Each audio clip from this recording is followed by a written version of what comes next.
నన్నాళ్ళు నీ భజన తప్పను గాని మరణ కాలమునందు మరతునేమో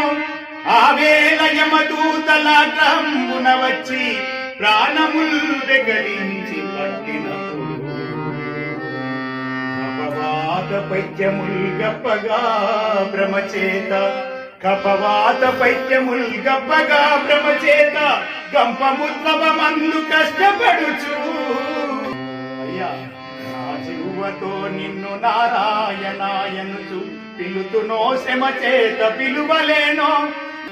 నాటికి పుడ చేసేదని నామ భజన తలచదను చెవులార వినవయ్య ధైర్యముగను భూషణ వికాస శ్రీధర్మపుర నివాస దుష్ట సంహార నరసింహ దురిత దూరా